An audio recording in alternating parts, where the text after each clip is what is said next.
नमस्कार, बहुत स्वागत है आप सभी का बजट महोत्सव में। मैं हूं आपके साथ श्वेता मिश्रा अवस्थी। विरासत के साथ, विकास की सोच के साथ भजनलाल सरकार का पहला बजट आया था। मुख्यमंत्री भजनलाल शर्मा ने अपने पहले ही बजट में शहरों के साथ गांव के विकास पर जोर दिया था। ग्रामीण विकास की दिशा में सबसे बड़ी घोषणा निकायों और पंचायतों का एक साथ चुनाव करने की थी। शहरों और गांव में मूलभूत सुविधाएं विकसित करने पर भी जोर दिया था। फिर चाहे गांव में हर घर नल से जल पहुंचाने का ऐलान हो या फिर शहरों का ड्रेनेज सिस्टम और ट्रैफिक व्यवस्था दुरुस्त करने की घोषणा। केंद्र की मोदी सरकार का भी शहरों के साथ गांव के समुचित विकास पर फोकस रहता है, ताकि ग्रामीण इलाकों में सुविधाओं को विकसित किया जाए और जनता को ज्यादा से ज्यादा राहत भी मिले। एक बार फिर से केंद्र और राज्य सरकार का बजट आने वाला है। ऐसे में देश प्रदेश की जनता को भी सरकार से उम्मीद है। उम्मीद विकास के साथ सहूलियत की भी है। बजट महोत्सव में आज बात इसी मुद्दे पर करेंगे।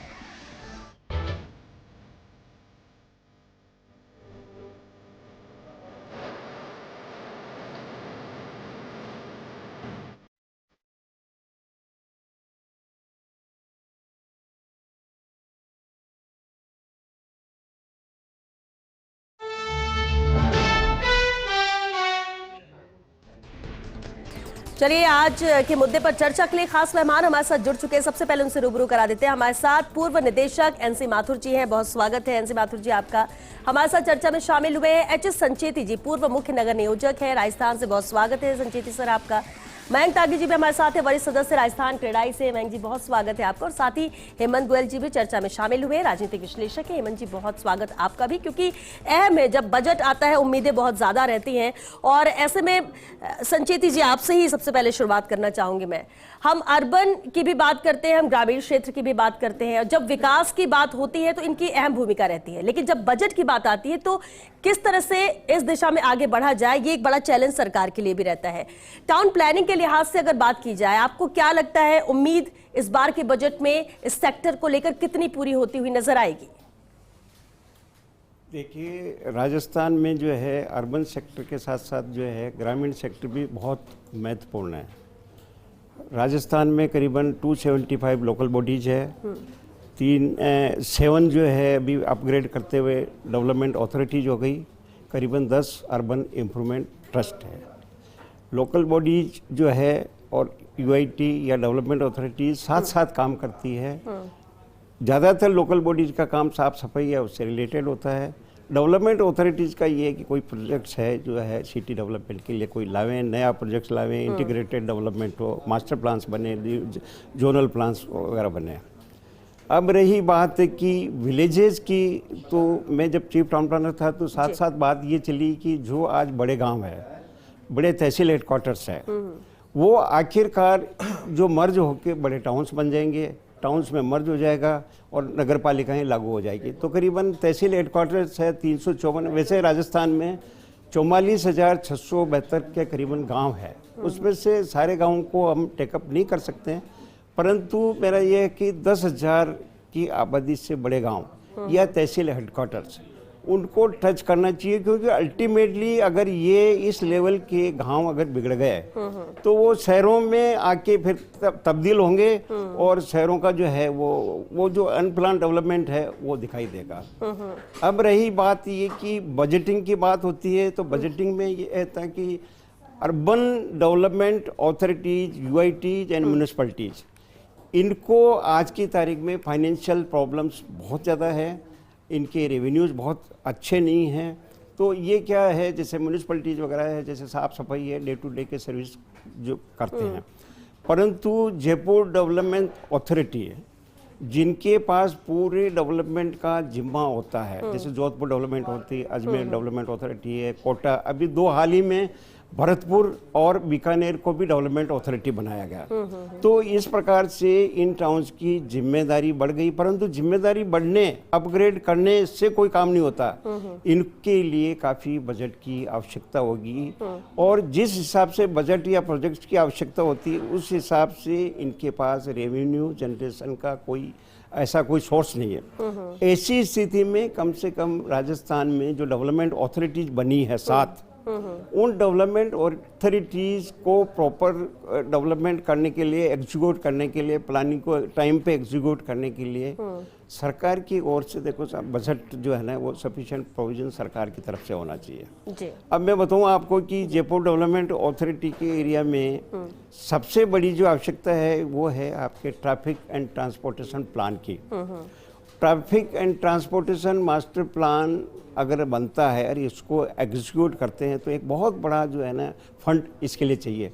मेट्रो बना रहे हैं, हालांकि phase first, phase second, phase third metro बना रहे हैं, परंतु इसके साथ साथ आप देखें कि मास ट्रांसपोर्टेशन सिस्टम जो कि इस शहर को सस्टेनेबल ट्रैफिक मूवमेंट की तरह से हो सकता है, तो अच्छी बहुत लग्जरी बसें हैं, अच्छी बसें हैं, पर चीप होनी चाहिए और फ्रिक्वेंसी होनी चाहिए। इसके लिए भी आपको बजटिंग करना तो कुल मिला के ये है कि ट्रैफिक मैनेजमेंट बड़े शहरों के लिए होना चाहिए, ट्रैफिक मास्टर प्लान बनना चाहिए और उसके लिए प्रॉपर आपका जो है फंडिंग होना चाहिए। ठीक है। दूसरा, शहरों में जो है एक बहुत बड़ी जो आपको समस्या दिखी जाए, सारे शहरों में दिखेगी, एक तो वाटर सप्लाई, एक ड्रेनेज सिस्टम नहीं है, किसी भी टाउन्स में प्रॉपर ड्रेनेज सिस्टम नहीं है। नदी, नाले, तालाब, ये सारे सिस्टम जो है ना वो प्रॉपर नहीं है। सारा गंदा पानी जो भी है नदी नालों के सारे तालाबों में जाता है, तालाब गंदे करते हैं।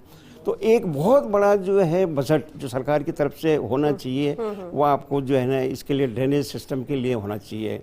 और दूसरा ये है कि मास ट्रांसपोर्टेशन के लिए इनको विशेष आपका जो है वो ध्यान बिल्कुल देना ठीक, आपने चाहिए। और ड्रेनेज सिस्टम का जिक्र किया क्योंकि सब कुछ दुरुस्त रहता है लेकिन पूरी पोल खुल जाती है जब बारिश आती है, एक बारिश में ही। और हमेशा उस वक्त भी यही सवाल उठता है कि ये कैसे दुरुस्त हो, लेकिन बारिश खत्म होने के बाद, सब कुछ सामान होने के बाद फिर इसको भूल जाते हैं। लेकिन इसका कुछ ना कुछ परमानेंट सोल्यूशन होना चाहिए और इससे भी बजट पे कहीं ना कहीं शामिल किया जाना चाहिए।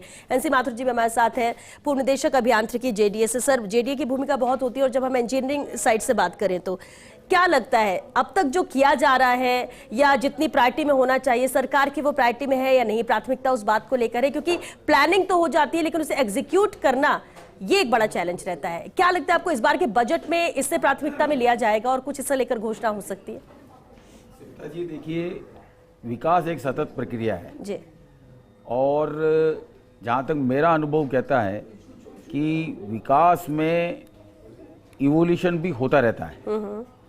लेकिन एक बात जरूर मैं कहूँगा, जैसा संचिति साहब ने कहा जी, कि इंजीनियरिंग सॉल्यूशन किसी भी समस्या का जब भी ढूंढना चाहिए जब प्लानिंग सॉल्यूशन अवेलेबल नहीं हो।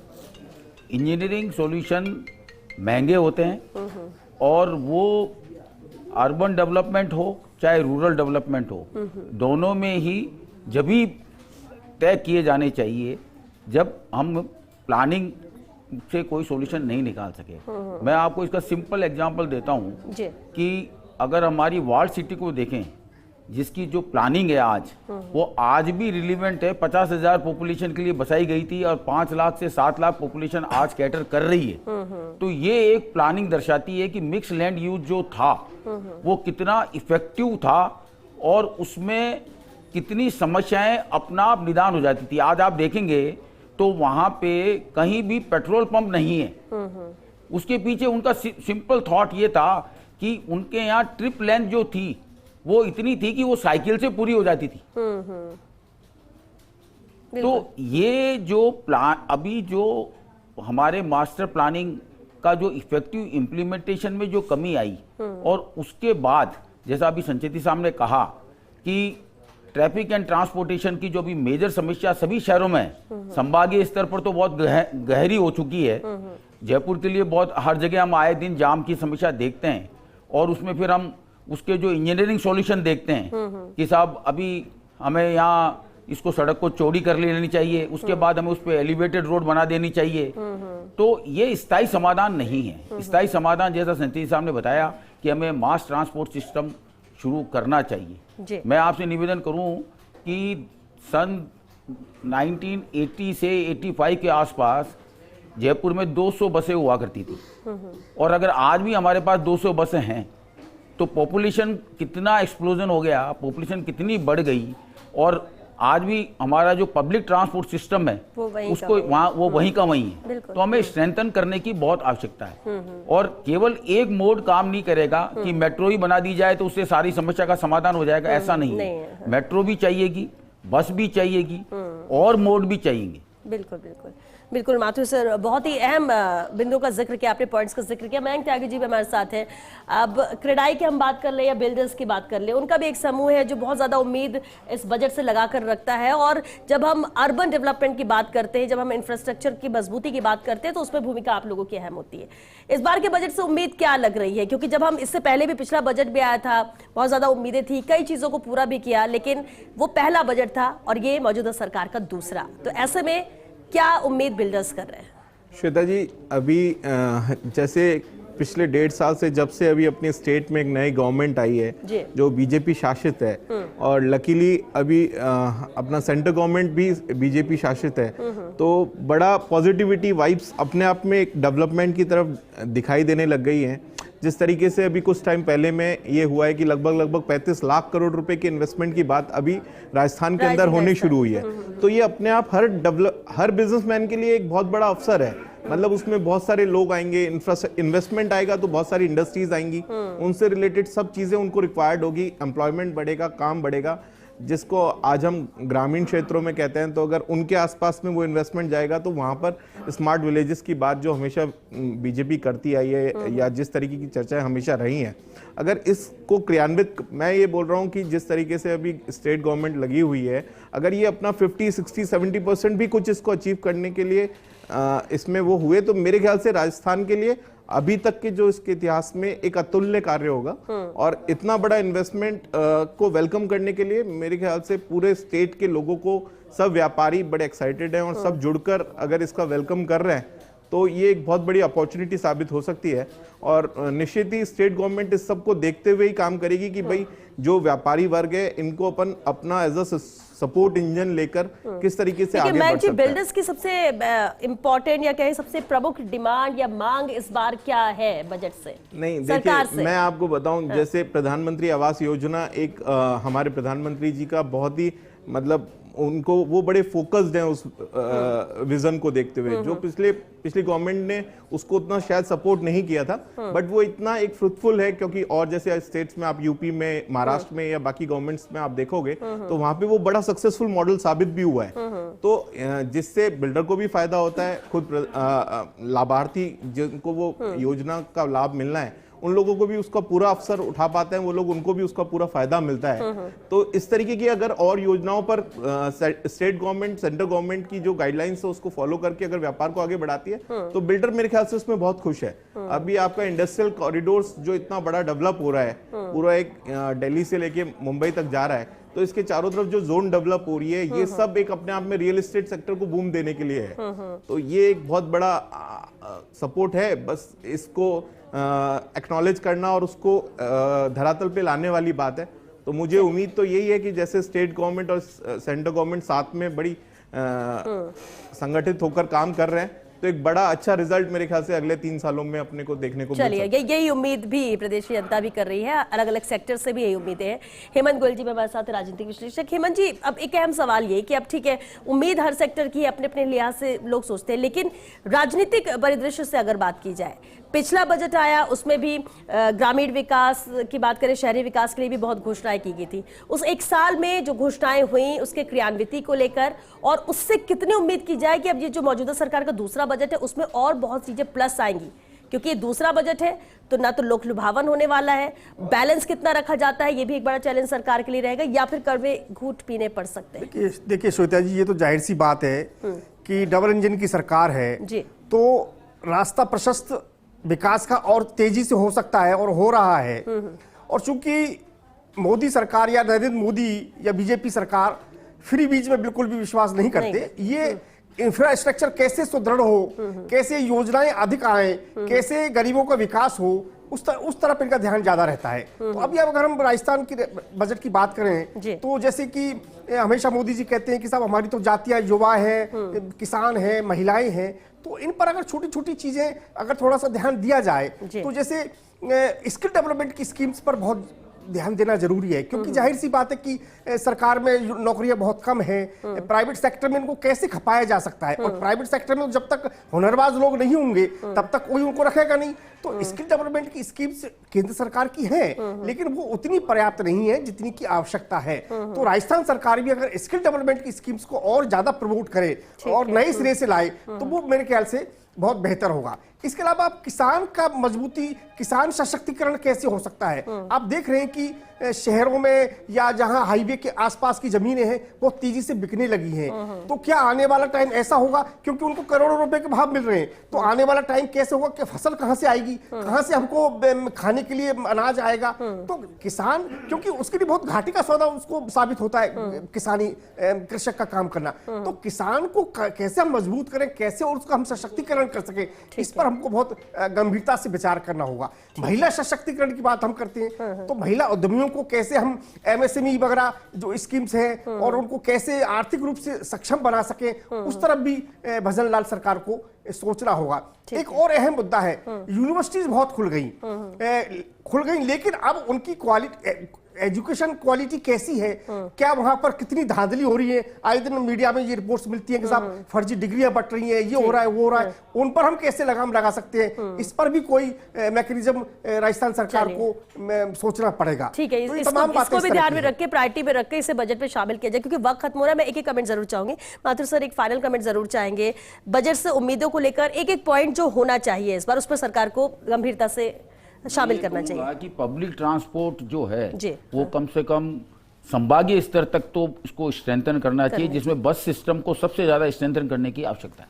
ठीक है, ये बेहद महत्वपूर्ण पॉइंट है। संचेती सर, देखिए, अर्बन एरिया के साथ साथ, अर्बन एरिया का तो देखो सब बात करते हैं, पर रूरल एरिया की भी अपने को, जैसे मैंने बताया कि बात करना चाहिए। तो साथ साथ रूरल डेवलपमेंट और अर्बन डेवलपमेंट साथ साथ होना चाहिए। इनके लिए सफिशिएंट आपको प्रोविज़न करना चाहिए। आपके शहरों के सारे मास्टर प्लान करीबन 80% बन चुके हैं, तो गाँवों के कम से कम 10,000 से ऊपर की आबादी के मास्टर प्लान जो है वो सारे बनने चाहिए। उनके लिए स्पेशल बजट का प्रोविज़न रखना चाहिए। और इंफ्रास्ट्रक्चर, चाहे गांव का हो चाहे आपका अर्बन एरिया का हो, इंफ्रास्ट्रक्चर के लिए सफिशिएंट बजट रखना बहुत ज़रूरी है। अदरवाइज शहरों की जो है ना अव्यवस्थित जो है विकास जो अभी देखने को मिल रहा है वो आगे जाके और बढ़ेगा। और एक जो सबसे बड़े मुद्दा है सभी शहरों के लिए है वो पीने के पानी की समस्या। तो अगर सोर्स नहीं होगा तो पीने के पानी की समस्या सभी शहरों में बहुत जो है वो समस्या आने वाली है। ऐसी स्थिति में सोर्स को ढूंढना पड़ेगा, और सोर्स के साथ साथ इनका जो है सारे शहरों को पीने के पानी की समस्या के लिए स्पेशल बजट में प्रावधान करना बिल्कुल इसे शामिल किया जाना चाहिए। मैं त्यागी जी, श्वेता जी, हमारे प्रधानमंत्री ने खुद ने एक बहुत बड़ा नारा दिया है, लोकल फॉर वोकल। अगर मैं ये एक सुझाव है मेरा स्टेट गवर्नमेंट को, अगर स्टेट गवर्नमेंट चाहे तो जिस तरीके से उन्होंने इन्वेस्टमेंट्स को लेकर एक MOU साइन किए हैं कि 35 लाख करोड़ रुपए का इन्वेस्टमेंट जिस तरह से वो प्रदेश में लाने की तैयारियां शुरू कर रहे हैं, तो उसी प्लेटफॉर्म पे अगर वो कोशिश ये कर लें कि जो बाहर से बड़ी इन्वेस्टमेंट्स आ रहे हैं उन लोगों को जो एजेंसीज चाहिए वो बाहर से, अदर स्टेट से ना लाकर, अगर वो कुछ अपने जो यहाँ पर टीम्स जो उनके साथ काम कर सकती है, मिलकर उनके साथ काम कर सकते हैं और उनको कुछ एक सपोर्ट इंजन या एक आपस में जोड़ने का एक प्लेटफॉर्म तैयार कर दें, आपके लोकल को और ज्यादा मजबूत करने के तो लिए वो एक बहुत बड़ा सपोर्ट स्टेट के जो व्यापारी वर्ग है उनको एक मिलेगा कि इस इन्वेस्टमेंट को वो वेलकम भी कर पाएंगे और अपनी तरफ से उस पर इनपुट्स भी दे पाएंगे। देखिए, राजस्थान में पर्यटन की अपार संभावना है, चाहे हम मेडिकल टूरिज्म की बात करें या धार्मिक पर्यटन की बात करें, और फर्स्ट इंडिया ने तो उस पर बहुत अच्छी खासी एक वर्कशॉप भी करवाई थी, बहुत सारे सुझाव उसमें आए थे। तो इस पर भी राजस्थान सरकार को फोकस करना चाहिए। और चूंकि अब दिया कुमारी खुद पर्यटन क्षेत्र से जुड़ी हुई है और उनका इसमें अच्छा खासा अनुभव भी है, तो इसमें बहुत सारी अपार संभावना। और धार्मिक पर्यटन की बात करें तो हम देख सकते हैं, महाकुंभ की हम बात करें, हम काशी विश्वनाथ की बात करें, हम उज्जैन कॉरिडोर की बात करें, तमाम बातें हमारे सामने हैं। तो राजस्थान में भी इस तरह की बहुत अपार संभावनाएं हैं, उन पर भी हमें ध्यान देना चाहिए। बिल्कुल, क्योंकि ये सेक्टर इतने बड़े और इतने अहम है कि जितनी चर्चा की जाए उतना कम है, लेकिन वक्त इजाजत नहीं दे रहा है। बहुत शुक्रिया आप सभी का इस चर्चा में शामिल होने के लिए। चाहिए। देखिए, हम शहरी विकास की बात करें, ग्रामीण विकास की बात करें, दोनों महत्वपूर्ण है। हम ये नहीं कह सकते कि किसे ज्यादा प्राथमिकता दी जानी चाहिए, किसी को कम, क्योंकि ये सभी मिलकर राजस्थान को बनाते, प्रदेश को बनाते, और प्रदेश को मजबूत करना है तो किसी को भी हम ऊपर नीचे नहीं कर सकते। और इसलिए देखना होगा कि इस बजट में कितनी प्राथमिकता दी जाती है, क्योंकि पिछले बजट में जो पहला बजट था सरकार का, उसमें दोनों सेक्टर को प्राथमिकता दी गई थी। तो क्या उससे ज्यादा बजट अलॉट किया जाता है ताकि तेजी से विकास राजस्थान का हो सके, या फिर कुछ ऊपर नीचे हो सकता है? इसलिए उम्मीदें बहुत ज्यादा है, इंतजार जरूर है प्रदेश के बजट का। चलिए, इसी के साथ बिग फाइट लाइव में आज के लिए बस इतना ही। बजट महोत्सव में कल फिर हाजिर होंगे, लेकिन तब तक के लिए दीजिए इजाजत।